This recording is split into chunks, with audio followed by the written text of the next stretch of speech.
All right, everybody. Welcome to Stable Scoop. Our first episode, we're going to be talking about Beanie. We're going to just go with our horses first, the ones we know almost everything about. Actually, everything. So I introduced you to Beanie. I'm sorry that she's a freaking filthy mess, but we just came back from Ocala last week, and she hasn't been muddy in 3 months, and it's now muddy and rainy here in Maryland, typical. And she is totally enjoying everything about that. So, Beanie is a 2008 thoroughbred mare. She's actually locally bred here in Maryland by Dr. Wells, Dr. Bruce Wells, and his wife Linda Wells out of Sykesville. Stallion was Seeking Daylight, and the mare is Brit K. I got Beanie in 2011 fall. I just put down my previous thoroughbred gelding, Memphis, which most of you didn't know, but some of you did. Had just put him down after a couple of issues, and kind of found myself really wanting another horse and really wanting to do something more with riding instead of just putzing around. Put a message out on Facebook saying that I was doing that, and a really good friend of ours, Kelly Wachter, messaged me. Said that she had a family friend that she had grown up with that had bred thoroughbreds. They were looking for looking to place a young horse that didn't want to run, had no interest, and wanted to know if I was interested in talking to them. I think the next week we went over on our way to a hockey game down in D.C. We stopped over and checked out this mare, and this horse was in the field with another mare, and 3 years old at the time. She had the biggest gut on her, almost looked like she was pregnant, fuzzy as can be. She was pretty sweet. Came right up to the gate, talked to us, and so we decided to okay, let's see what she's like under saddle. This also being my first young horse to deal with under saddle, and my first thoroughbred young horse under saddle. I wasn't exactly sure to expect, but we did it. I got on out in one of their small paddocks, and she wouldn't move. So I was immediately given a stick and put spurs on, and it took all of that just to get her to walk. Trotting, I'd be surprised. I think if we trotted maybe 5 steps in the course of that half hour. We talked with the Wellses a little bit more and decided to okay, we're gonna head to our hockey game. We'll be in touch soon. I don't think we had made it 10 minutes down the road, and I looked at Nikki and said, hey, I think this is the one. And I think I want to tell them I want to take her, and she's like, no. You've got to take your time. She's like, let it sit at least for the night. I know, yes, I like her too, but we don't want to just jump the gun because she's a cute little thoroughbred, but you have to think about her size, think about her where she's at. I mean, the price was right, and that was really important. Maybe half an hour later, I don't think we'd even made it to the DC line yet, and I hadn't shut up. And Nikki goes, fine, just call them and tell them. She goes, just leave me alone. I'm tired of talking about it at this point. Just if you're feeling that strongly, just tell them. So I did. I called them right away and said, hey, we want to take her. We want to bring her home. Took Whisper over in the 2-horse, and Beanie loaded right up, and she's been mine ever since. It didn't take long for us to bond at all. I mean, I think it was within a couple of weeks, I'd say we were actually pretty well bonded. And she's kind of been my cornerstone for my career. Her race name was, well, I'll go with as we kind of talk about that point, is her race name was My Dear One, and the Wellses called her Dear. And as great of a name as that is, I still can't look at her and go, come here, dear. So Nikki and I talked and actually figured out what her show name would be first, and that was Serendipity.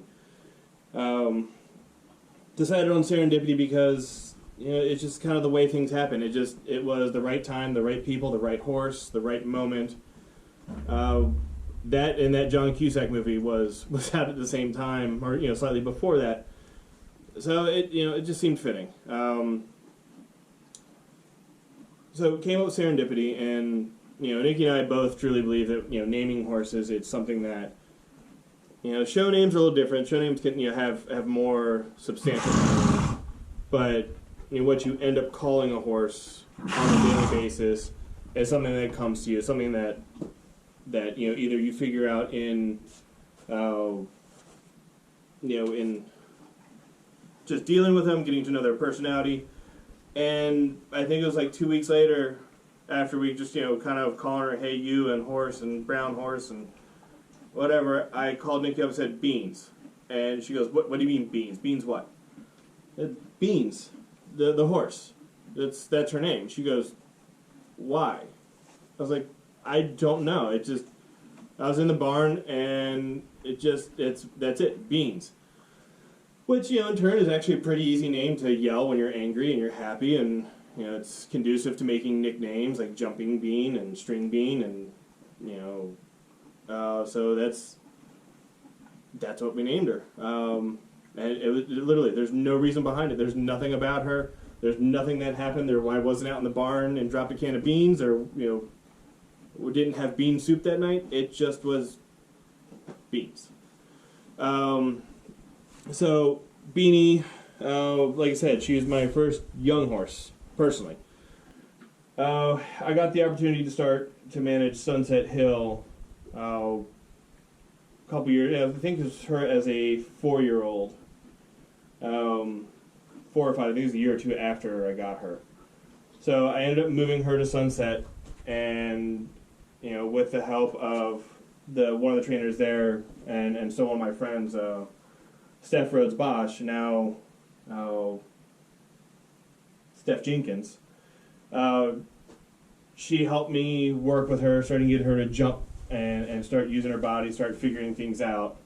So Steph really helped me get my confidence with her and jumping, getting the basics going. At that point, Nikki had, she had ridden with a trainer out in Virginia that had helped her with young horses, and Steph had moved on to a different barn from Sunset. So I started actually working with a trainer who, again, has great experience with thoroughbreds, had ridden at Kentucky a couple times, and had been up the levels and really knew her way around young thoroughbreds. So I started working with Kristen Bachman, and Kristen really got Beanie and I to connect at that next level. And Beanie took me to my first event. We went to our very first horse trial together at beginner novice level at Surefire. Yes, it was Surefire. Don't bite me, I swear to God. And then by the end of that year, we had done our beginner novice, done a novice or two, and kind of quickly bumped up to training.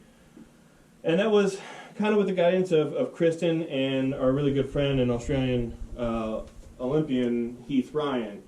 He really saw something in her and saw a drive in me and sat down the last time he was here, and we came up with a 4-year plan. And that 4-year plan is going way out the window.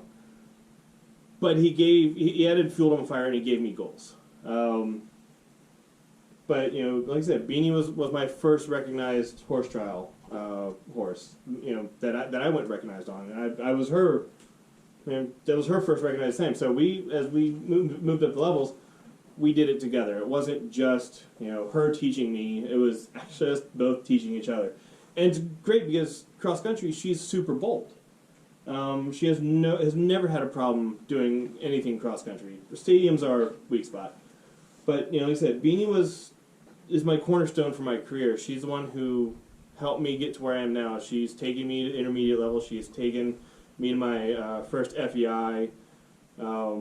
We've traveled up and down the East Coast, Florida to Pennsylvania, and Jersey, going to horse shows together. And it's been past couple years have been a little rough. She had an injury 2 years ago that caused, ended up being, we had to pretty much put her in a box or in a stall for the better part of 4 to 5 months, which I think actually extended out to 6 by the time all was said and done. And then, it became the slow comeback of getting her back outside and, keeping her quiet, turned out, and helping her build muscle. And that was pretty much all last year, was just slowly coming back. One thing I do appreciate about her is how amazing she is, and I really didn't want to push that recuperation time. This past year, things really started kicking off. We started jumping again. We've been working on dressage, and then this past winter down in Ocala, we really started to push it again. Kimmy and JM both helped me with getting her, pushing her jumping again, and really pushing the dressage work more. And we kind of came to a conclusion down there that it's probably best if we decided to not push her up to intermediate again. To me, I've never had an issue with her cross country, as I said. She's brave, she's bold, but her jumping style over the bigger stuff, and especially kind of if you look at the history recently in eventing, one could say that it may not be the safest style. And the last thing I want to do is hurt her or hurt myself. So I think our plan going forward now is I'm going to bring her back to the prelim at whatever point our sport kicks off again. At whatever point the world becomes somewhat normal. And it's really hard to say that right now because I'm looking outside, and it's a beautiful day here in Maryland. It's sunny. It's in the 60s right now.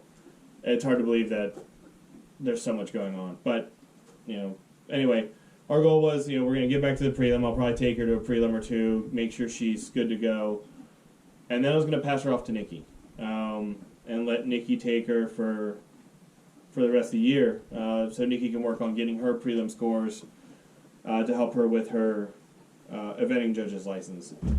After that, we'll probably lease her out. I'm never selling her. I'm never getting rid of her. We'll probably also look at breeding her at some point, see if we can improve on that jump and give her a little bit more bone. She is very refined. So if we can get her a little more bone, but keep the athleticism and the desire, and that's what I think we're going to do going forward. So yeah, she's mine for life. I can't even think about getting rid of this horse. It hurts a little bit not thinking about going up beyond intermediate with her too, because I know she would do it if I asked. But just because she will doesn't mean we should. So, thinking about someone else taking her around, it's exciting. I do like being the owner sometimes. But, I know she'll take care of whoever's on her. So, she'd be great for, young up-and-coming riders. She would gladly go around a 2-star. That's all well within her wheelhouse. But like I said, it's just that couple inches higher, and those jumps, they just get a little bit more technical and a little bit bigger. I don't know that it's worth the risk anymore. Especially when I've got the big one over there who's much more natural, but you'll see her in a future video. So anyway, Beanie, get up here and say goodbye. So, everybody, this is Beanie. Thanks for watching. We'll see you next time.